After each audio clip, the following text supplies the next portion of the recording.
And we're back. That last episode uploaded way faster than I thought it was going to. So, woohoo! Might be able to get a second one done and transferred over. Let us go to our.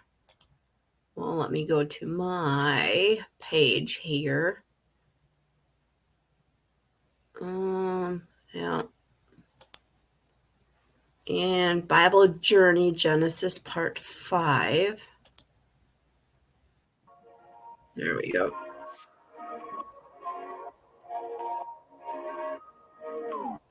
A little bit of description in case anyone can read that. Welcome to the Weird Bible section of I'm Only Human, a podcast that is probably destined to become controversial if anyone actually listened to it. Inspired by people for people. I have different story arcs going on throughout my podcast, and this area focuses on the NIV Bible, copyright 2011. I'm taking things directly from the Bible and putting an average human perspective on history. According to the Bible, we were created in the image of this person named God. Well, there are plenty of other views on the topic too, but this one will remain focused on the Bible.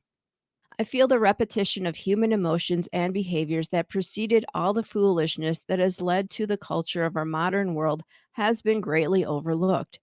I will not be speaking in traditional religious terms, and I'm sure I'll be saying a bunch of stuff wrong too. My apologies in advance. I'm not trying to destroy religion. I believe we were all created equal. Somewhere along the line, we forgot about that. I believe there is more knowledge in the Bible than people realize. Join me on this exciting adventure. How does our modern world compare to the world in the Bible? Is God the biggest grifter of all time? I would like to state that I am not an expert. I get my knowledge by observation, evaluating, researching, and building on the things I learned from other people. I believe there is truth in science fiction, movies, and in children's stories. It's time to wake up. It's time to reprogram our thinking and change our world in a peaceful way. It's recap time for me, too. We are still in Genesis talking about Abram and Lot. Abram was a descendant of Noah through his son Shem. Abram, 10th generation, and Lot, 11th generation after Noah. Abram and Lot were both well established men. They had each acquired many people, animals, and possessions, so they could no longer share the same space peacefully. So they went their separate ways to avoid further conflict. There were no hard feelings. I tried to jump in, but I think that paraphrasing it will spare myself and you from listening to me say a whole bunch of things wrong. I still have plenty of names to butcher, no worries. Genesis 13, verse 14 to 18. The Lord said to Abram after Lot had parted from him, "Look around from where you are to the north and south, to the east and west. All the land that you see, I will give to you and your offspring forever. I will make your offspring like the dust of the earth, so that if anyone could count the dust, then your offspring could be counted. Go, walk through the length and breadth of the land, for I am giving it to you."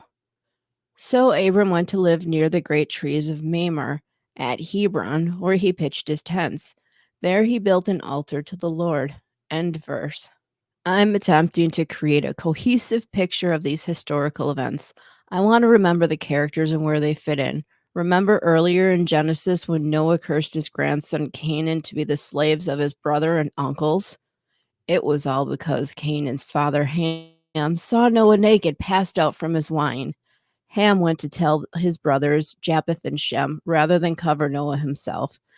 Not only did he see his father naked, but he gossiped about it and embarrassed Noah. Moving along, this is Genesis 14, paraphrased for my sanity while reading it. And again, I apologize now for not saying these names correctly. There was a war brewing between Shinar and Elaser, Elam and Tidal on one side. These are places, not names of kings. Sodom, Gomorrah, Admah, Zeboim, and Bela, now known as Zor, on the other side. Again, lands, not people. They fought in the Dead Sea Valley. I think the 5 kings were tired of being ruled by Kedorlaomer, who was the king of Elam. So different kings picked sides and bam, a war. Kedorlaomer had been ruling for 12 years. The other kingdoms rebelled against him after 13 years. In the 14th year, or 1 year later, the rest of the kings joined forces. I don't know if Kedorlaomer was a good guy or not.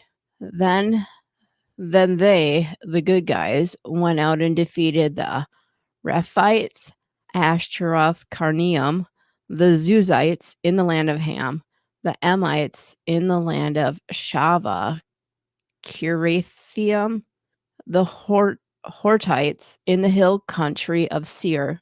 They went as far as El Paran near the desert. Then they turned back and went to En Misfat, that is Kadesh.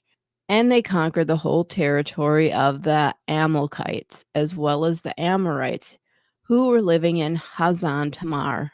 Then the bad guys, the kings of Sodom, Gomorrah, Admah, Zeboim, and Bela, which is now called Zoar, marched out and drew their battle lines in the valley of the kings against Kedorlaomer, Tidal, Armorphel, and Arioch.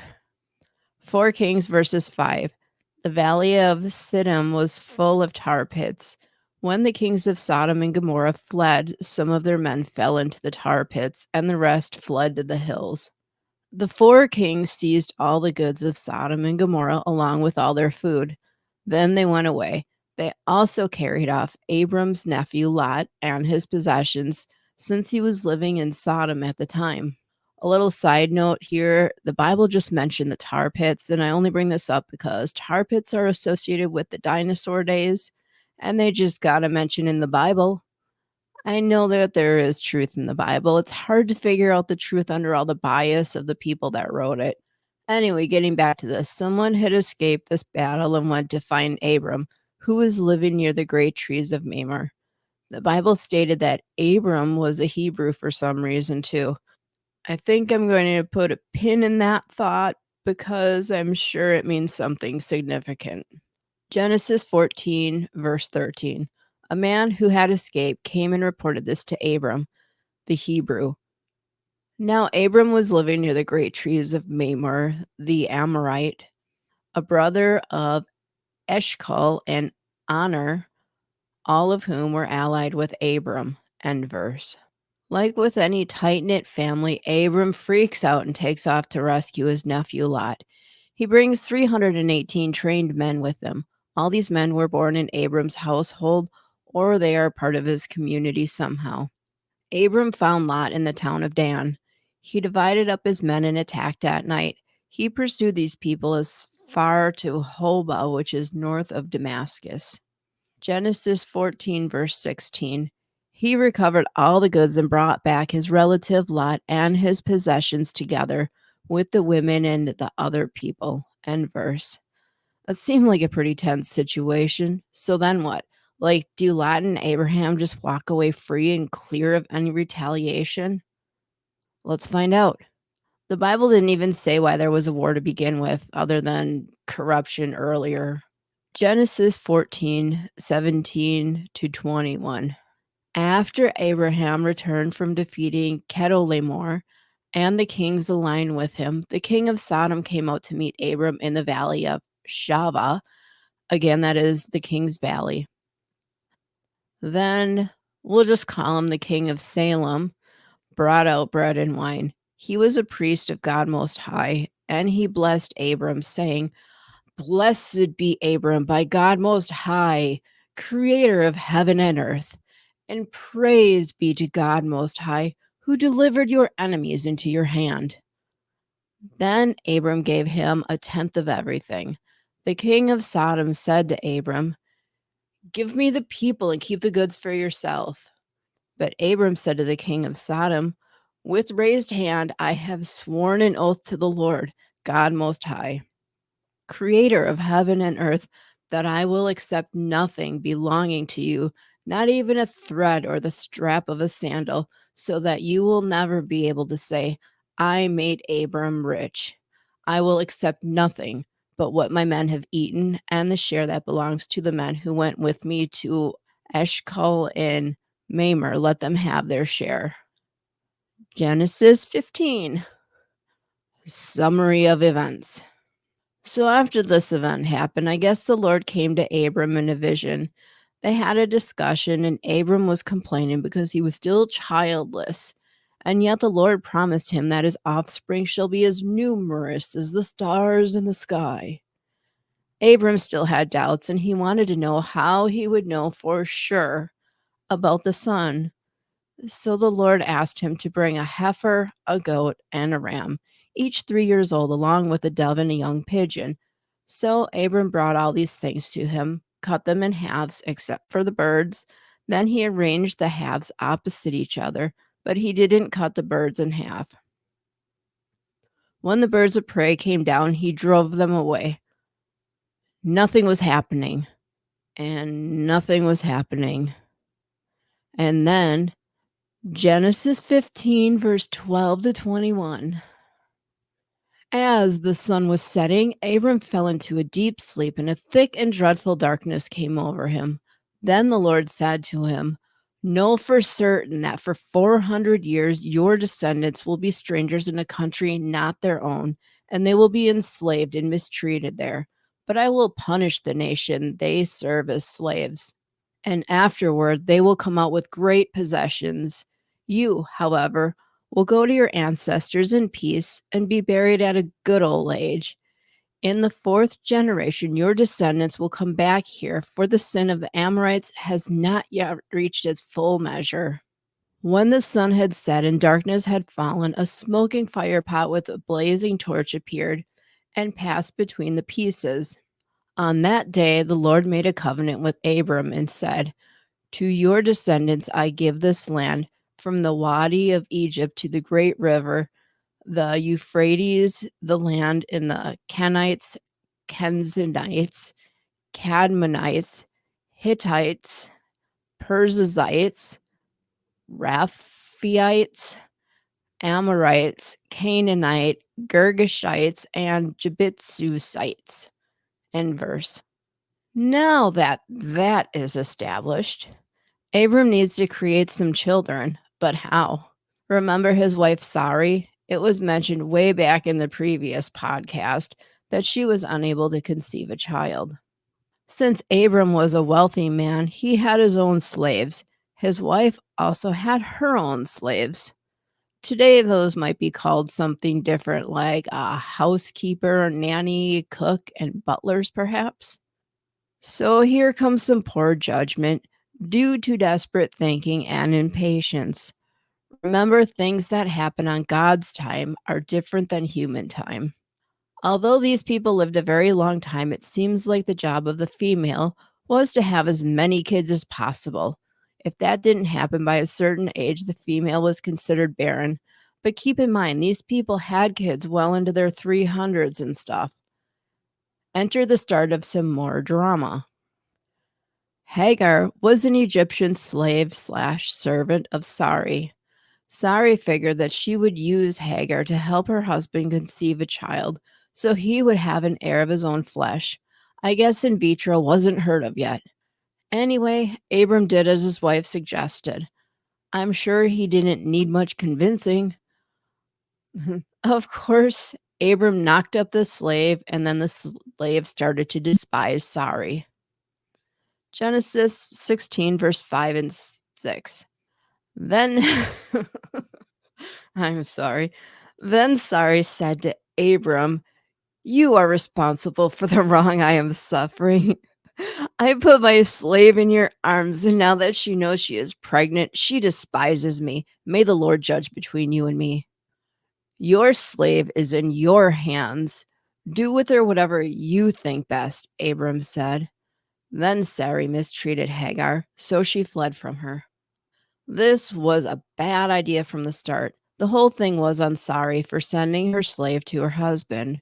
Remember when Abram lied about Sarai being his sister instead of his wife, so he would be saved? I wonder if Abram was jealous when Sarai was sleeping with the Pharaoh. This is what happens when people force their will ahead of what is meant to be. Now there is resentment, but that resentment is misplaced. Sari was angry with Hagar. Sari got what she had asked for, but it wasn't what she wanted. Isn't that usually the case with most of us? We want what we want, and then when we get that thing, it doesn't meet our expectations. We become resentful, and that causes us to treat each other badly. I don't know if Hagar even had a say in any of these decisions. Like, was she to follow orders at any cost? This seems much the same way we treat other people today. Those that are below us in social status get treated like disgusting creatures. Our choice is to obey or to suffer the horrible and painful consequences for opposing those that lord over us. I am horrified at the way humans treat one another. We still kidnap, buy, sell, and trade humans to each other. There are special elite social circles that have their own slave trade thing going on. Having power, money, and a suit doesn't make you above the rest of us. I still get mad that women were always meant to be subclass humans. But let's move on instead of getting caught up in my rant. Sorry. So, Hagar ran away and she was found by an angel of the Lord at a spring in the desert. I guess it was a famous well. It was next to a road that led to Shur. The angel told her to go back where she had run away from and to submit to Sari. The angel promised Hagar that he would increase her descendants to the point where they would be too numerous to count. Question here. Why does everyone get promised the same thing? Anyway, the angel warned Hagar that Ishmael was going to be a jerk and that nobody was going to like him. The Bible got around to the age thing. Abram was 86 when Ishmael was born, and this is how the Bible phrases it. Genesis 16:11 through 12, and then verse 16 too. The angel of the Lord also said to her, "You are now pregnant, and you will give birth to a son. You shall name him Ishmael, for the Lord has heard of your misery. He will be a wild donkey of a man. His hand will be against everyone, and everyone's hand against him, and he will live in hostility toward all his brothers." Abram was 86 years old when Hagar bore him Ishmael. End verse. So we're now going to skip ahead 13 years, where we catch up with our Bible folks, Abram, Sari, and Lot. It's time to check in with Genesis 17, verse 1 to 27. When Abram was 99 years old, the Lord appeared to him and said, "I am God Almighty. Walk before me faithfully and be blameless. Then I will make my covenant between me and you and will greatly increase your numbers." Abram fell face down, and God said to him, "As for me, this is my covenant with you. You will be the father of many nations. No longer will you be called Abram. Your name will be Abraham, for I have made you a father of many nations. I will make you very fruitful. I will make nations of you, and kings will come from you. I will establish my covenant as an everlasting covenant between me and you and your descendants after you, for the generations to come, to be your God and the God of your descendants after you. The whole land of Canaan, where you will now reside as a foreigner, I will give you as an everlasting possession to you and your descendants after you, and I will be their God." Then God said to Abraham, "As for you, you must keep my covenant, you and your descendants after you, for the generations to come. This is my covenant with you and your descendants after you. The covenant you are to keep, every male among you should be circumcised. You are to undergo circumcision, and it will be the sign of the covenant between me and you. For the generations to come, every male among you who is 8 days old must be circumcised, including those born in your household or bought with money from a foreigner, those who are not your offspring. Whether born in your household or bought with your money, they must be circumcised. My covenant in your flesh is to be an everlasting covenant, Any uncircumcised male who has not been circumcised in the flesh will be cut off from his people. He has broken my covenant. God also said to Abraham, as for Sari, your wife, you are no longer to call her Sari. Her name will be Sarah. I will bless her and will surely give you a son by her. I will bless her so that she will be the mother of nations. Kings of peoples will come from her. Abraham fell face down. He laughed and said to himself, will a son be born to a man 100 years old? Will Sarah bear a child at the age of 90? And Abraham said to God, if only Ishmael might live under your blessing. Then God said, yes, but your wife Sarah will bear you a son, and you will call him Isaac. I will establish my covenant with him as an everlasting covenant for his descendants after him. And as for Ishmael, I have heard you. I will surely bless him. I will make him fruit. I will make him fruitful and will greatly increase his numbers. He will be the father of 12 rulers, and I will make him into a great nation. But my covenant I will establish with Isaac, whom Sarah will bear to you by this time next year. When God had finished speaking with Abraham, God went up from him. On that very day, Abraham took his son Ishmael and all those born in his household or were bought with his money, every male in his household, and circumcised them as God told him. Abraham was 99 years old when he was circumcised, and his son Ishmael was 13. Abraham and his son Ishmael were both circumcised on that very day, and every male in Abraham's household, including those born in his household or bought from a foreigner, was circumcised with him. End verse. I'm sorry about that. I told you all that the Bible is extremely difficult to read. It truly does not deserve any awards for the most well written piece of literature. But I think this is where the idea of circumcision came from. Would you agree? Although the medical community states the reason for circumcision is to reduce the risk of infection and cancer in men at a later age, it is up to each individual and is not always necessary. So I found it interesting how God talked about the people of Abraham's household so casually, those born in your household or bought with money from a foreigner, those who are not your offspring. Is this how people were treated on the planet our Creator came from? Even from our start, people were treated horribly. It feels like they were treated like something you'd buy from a department store. How did nobody see that this is not the way people should treat one another? I can't say if a whole family was purchased or if families were split apart based on who offered the most money. Slavery is nothing new. And with that depressing thought, I think I'm going to wrap up for the day. So join me again next time for the next Bible segment. In closing, I would like to say that the opinions expressed here were strictly of my own making or by my guests. Take what you like and leave the rest. You may come to realize that you may not like me or what I want to share. But let's talk to each other, reason things out, but let there be no gossip or criticism of one another. Instead, let the fellowship of ethical human behavior and the serenity from positive human interaction help you grow and chill out, one experience at a time. I would like to thank my higher power for guiding me through this podcast. I hope to spread the message of love, hope, and understanding by touching one life at a time. If you like this podcast, please like and share it. Comments also help other struggling people find it. I am also listener supported, and if you would like to contribute, please feel free to do so. There is no obligation.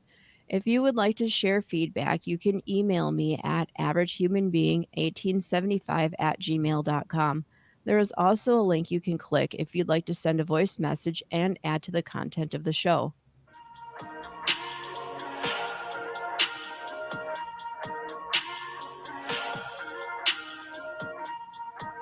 I like that chill music. I'm kind of sad that I changed it later on. Okay, so there you have it, some more Bible journey. And it's getting kind of late in the morning, so I need to start preparing for work. So I'll see you again at another time. Have a good day.